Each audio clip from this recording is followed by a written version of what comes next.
तो दोस्तों, मैं आरबी ठाकुर आपके और हमारे channel RB technical help desk में आपका एक बार फिर स्वागत है। कैसे हैं आप सभी दोस्तों? आज की इस वीडियो में सीएससी टीम द्वारा आपको पासपोर्ट से जुड़ी सारी जानकारी दी जाएगी। कैसे पासपोर्ट बनता है, कैसे पोर्टल लॉगिन करना होगा, उसमें क्या प्रॉब्लम्स आती है और कैसे सुधार होगा। तो प्लीज़ वीडियो को लास्ट तक ज़रूर देखें। धन्यवाद। आज हम पासपोर्ट के बारे में बात करेंगे।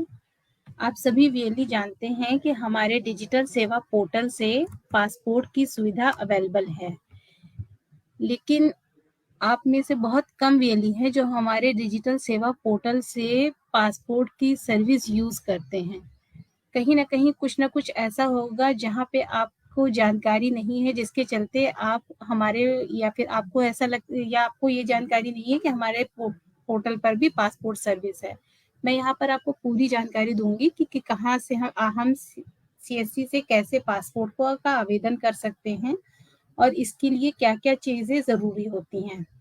तो सबसे पहले जैसा कि हम अपने डिजिटल सेवा पोर्टल से पासपोर्ट सर्विस का यूज़ कर रहे हैं, तो हमें अपनी डिजिटल सेवा पोर्टल की आईडी को लॉगिन करना होगा। आईडी लॉगिन हो जाने के बाद हमें यहाँ पर सर्च बार का ऑप्शन शो करता है। इस सर्च बार ऑप्शन पे आप क्लिक करके पासपोर्ट सर्विस सेलेक्ट कर सकते हैं। इस तरह से आपको पासपोर्ट सर्विस शो करेगी। इस पे आपको क्लिक हियर पे क्लिक करना होगा। यहाँ पर आपको आरपीओ सेलेक्ट करने के लिए आएगा। आपका जो भी आरपीओ है, आप उसे सेलेक्ट कर सकते हैं। सेलेक्ट करने के बाद गो टू पासपोर्ट सेवा पर क्लिक करेंगे। पेज रीडायरेक्ट होके आपको पासपोर्ट की वेबसाइट पर लेकर जाएगा। यहाँ पर आपको कुछ ऑप्शन शो होंगे, जैसे view saved submit application, apply for fresh passport या री issue passport, apply for police clearance certificate, apply for background verification for GP, apply for diplomatic official passport. ये सारी चीज़ें यहाँ पर आपको शो करेंगी और यहाँ पर लास्ट में आपको फियरली सर्विसेज रिपोर्ट, जो आपने पासपोर्ट बनाएंगे उसकी रिपोर्ट आप यहाँ पर देख सकते हो। तो क्योंकि हमें यहाँ पर नए पासपोर्ट के आवेदन के बारे में बता रहे हैं, तो हम अप्लाई फॉर फ्रेश पासपोर्ट या री इशू पासपोर्ट पर क्लिक करेंगे। क्लिक करने के बाद एप्लीकेशन फॉर्म ऑनलाइन पर क्लिक करेंगे। यहाँ पर अगर आप फर्स्ट टाइम पासपोर्ट बना रहे हैं, किसी का फ्रेश पासपोर्ट बना रहे हैं, तो फ्रेश पासपोर्ट पे क्लिक करेंगे। री इशू कर रहे हैं पासपोर्ट, तो री इशू पे क्लिक करेंगे। नॉर्मल है या तत्काल है, नॉर्मल आपका जो अपने समय के अनुसार आपको पासपोर्ट मिलेगा, तत्काल मतलब आपको इमीडिएट पासपोर्ट चाहिए।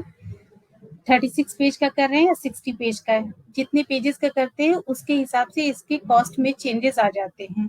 नेक्स्ट पे क्लिक करेंगे। नेक्स्ट पे क्लिक करने के बाद आपको इस तरीके से फॉर्म शो करेगा, जहाँ पे आप एप्लीकेंट का नाम, उसके जेंडर, आप उसकी डेट ऑफ बर्थ या इस तरीके की सारी चीजें फिल करेंगे। फिल करने के बाद आपको यहाँ पर इस तरीके से आपको एक एक करके 1 बाय 1 स्टेप वो आपको फॉर्म शो करेंगे। Applicant detail, family detail, present address, residential address, emergency contact number, identity certificate, passport details, other details, passport detail verification, self declaration. ये सारे फॉर्म आएंगे जिसपे आपको कंज्यूमर से पूछ के डिटेल फिल करनी होंगी और सबमिट करेंगे। सबमिट करने के बाद आपको व्यू सेव सबमिट एप्लीकेशन पर जाएंगे। यहाँ पर आप अपने जो भी पासपोर्ट अप्लाई किया उसके एआरएन पर टिक करेंगे। आप यहाँ पर सर्च का जो बार होता है, अगर आपको एआरएन नंबर मालूम है, आपने काफी सारे पासपोर्ट बनाए हुए हैं, तो आप यहाँ पर जाके एआरएन नंबर भी सर्च करके पासपोर्ट के लिए उसमें जो एक्टिविटी करनी है, शेड्यूल लेना है या पेमेंट करना है, जो भी उसमें एक्टिविटी करनी है, यहाँ पर आपको वो सारे ऑप्शन शो करने लगेंगे। यहाँ पर आपको अगर आपने अप्लाई कर दिया है, फॉर्म सबमिट हो गया है, सबमिट होने के बाद आपको पेमेंट करना है। यहाँ पर आप पेमेंट के लिए ऑप्शन पे जाएंगे और यहाँ पर आपको पेमेंट करना होगा। यहाँ पे आप जिस डेट में शेड्यूल कर रहे हैं वो डेट सेलेक्ट करना होगा और शेड्यूल करना होगा कि किस डेट में वहाँ पर कंज्यूमर को विजिट करके अपने डॉक्यूमेंट सबमिट करने हैं। हमारे पासपोर्ट की जो फीस होती है वो होती है, रजिस्ट्रेशन होता है सीएससी से 100 रुपीज का, जिसमें से आपका ये कमीशन रहता है 43 पॉइंट, ये वॉलेट से डिडक्शन होता है 43.64 पैसा, 43 रुपए 64 पैसे। सीएससी का शेयर 28.39, 56.36 वेली का शेयर होता है। ये आपका कमीशन स्ट्रक्चर है। ये आपके पूरे पासपोर्ट का इस कमीशन स्ट्रक्चर है। जब आप पासपोर्ट अप्लाई करते हैं तो आपको डिजिटल सेवा पोर्टल से 100 रुपीज का पेमेंट करना होता है। वो 100 रुपीज का पेमेंट आप कर देंगे, उसके बाद पासपोर्ट की वेबसाइट पर जो फीस होती है वो आपको पे करनी होती है। एक्चुअल पासपोर्ट की जो फीस होती है, एक्चुअल पासपोर्ट की जो फीस होती है वो है, जैसे फ्रेश पासपोर्ट का या रीइश्यू पासपोर्ट का आपका 1500 रुपए आपका नेट बैंकिंग या डेबिट कार्ड जो भी माध्यम आपका रहेगा उससे कटेगा। नॉर्मल का, तत्काल का 2000 रुपए। इसी तरह अगर 60 पेज का पासपोर्ट आप कर रहे हैं तो 2000 रुपए नॉर्मल का, 2000 रुपए आपका तत्काल का। फ्रेश रीइश्यू पासपोर्ट में आपका 18 बिलो 18 ईयर्स, 18 से कम की एज वाले का 1000 रुपए, तत्काल का 2000 रुपए। ये आपका पूरा फी स्ट्रक्चर है, जो आप इसे ऑनलाइन भी चेक कर सकते हैं। आप लोगों की तरफ से कुछ क्वेरीज आती हैं। क्वेरीज जैसे आप किस तरह से पासपोर्ट को अप्लाई कर सकते हैं अगर डैमेज हो जाता है, तो अप्लाई न्यू पासपोर्ट पे जाके रीइश्यू पे क्लिक करके आप पासपोर्ट को अप्लाई कर सकते हैं। इसके बाद do I need to provide original document और विल सर्टिफाइड कॉपीज और एक्सट्रैक्ट बी इनफ, कि क्या आपको ओरिजिनल डॉक्यूमेंट देने होते हैं। तो बिल्कुल, आप जब पासपोर्ट अप्लाई करते हैं, पासपोर्ट अप्लाई करने के बाद पासपोर्ट का एक रिसिप्ट जनरेट होती है, पेमेंट की रिसिप्ट होती है और एक फॉर्म होता है। आपको उसको डाउनलोड करना होता है। डाउनलोड करने के बाद ID proof, address proof, pan card और आप ये पैन कार्ड, ये सारे आप स्कैन कर लेंगे। डीओबी प्रूफ, ये सारे आप स्कैन फोटो कॉपी कर लेंगे। फोटो कॉपी करके उस पर सेल्फ अटेस्टेड सिग्नेचर, और वो सारे जो पासपोर्ट की रिसीप्ट है, शेड्यूल टाइमिंग है, वो सारा जो आपका टाइम शेड्यूल वहां पर गया है अपॉइंटमेंट का, उस टाइम पर वहां पे पहुंच के वो सारे डॉक्यूमेंट आपको देने होते हैं। साथ में आपको ओरिजिनल डॉक्यूमेंट भी ले जाना होता है। बिना ओरिजिनल डॉक्यूमेंट ले जाना मैंडेटरी है। अगर एक बार आपका पेमेंट कट गया है 1500 रुपए, तो क्या वो दोबारा आप कर सकते हैं या रिफंड होगा कि नहीं। अगर एक बार पेमेंट हो जाता है तो वो रिफंड नहीं होता है।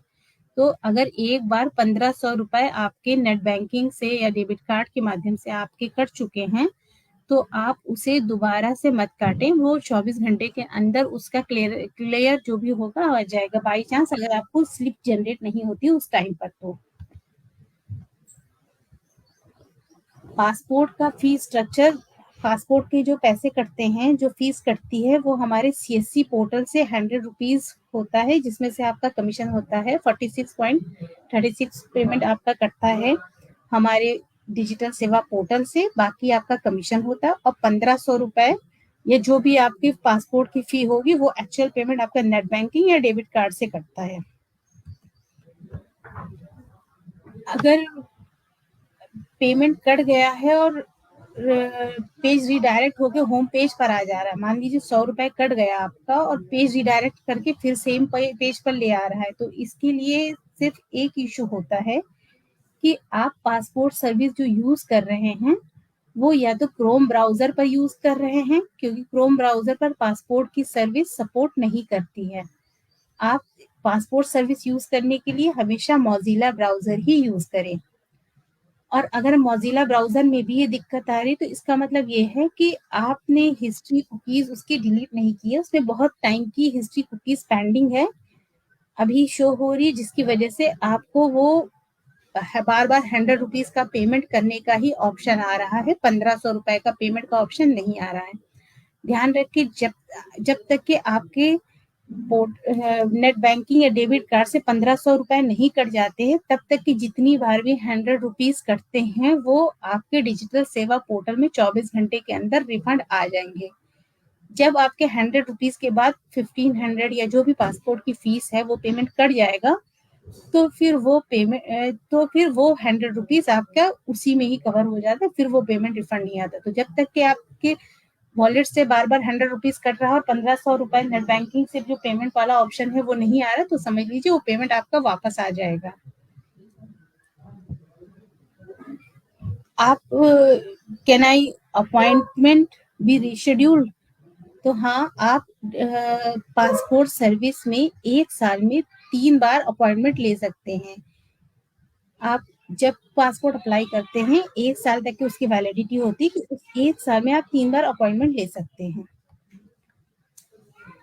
आपको कभी-कभी पासपोर्ट अप्लाई करने में ऐसा एरर आ जाता है, ऑथराइज़ेशन फेल्ड। ये एरर इस वजह से आता है क्योंकि आप frequent changing of network IP, आप लगातार नेटवर्क की आपके जो नेट यूज़ कर रहे होते हैं उसकी आईपी चेंज हो रही होती है बार-बार, या फिर आप जियो नेटवर्क यूज़ कर रहे होते हैं, या तो फिर आप मल्टीपल सिस्टम यूज़ कर रहे होते हैं, तो ये ऑथराइज़ेशन फेल का एरर आता है। अगर इस तरीके के एरर ज़्यादा आपको आ रहे हैं तो आप इनके सॉल्यूशन के लिए ये कर सकते हैं कि आप सिंगल नेटवर्क या कोई भी सिंगल नेटवर्क यूज़ करें और एक ही सिस्टम यूज़ करें और हमेशा मौजिला ब्राउज़र यूज़ करें और ब्राउज़िंग हिस्ट्री को क्लियर रखें। तो ये इस तरीके के इश्यूज़ आपको नहीं आएँगे। पासपोर्ट सर्विस हमारी बहुत अच्छी सर्विस है, आप इस पे ज़्यादा से ज़्यादा ट्रांज़ैक्शन करें। जी सर्विस है, इसमें कोई इश्यू नहीं है, आप आराम से इसको यूज़ कर सकते हैं, बस ज़रूरत है तो आपको इसकी ब्रांडिंग करने की। आप इसको अपने जानकार में इन्फॉर्मेशन दीजिए तो आपसे भी लोग पासपोर्ट की सर्विस यूज़ करने के लिए कहेंगे। आप इसकी ब्रांडिंग करिए ताकि लोग आपके यहाँ फुटफॉल इसका बढ़े और आपके यहाँ लोग पासपोर्ट की सर्विस के लिए आएँ।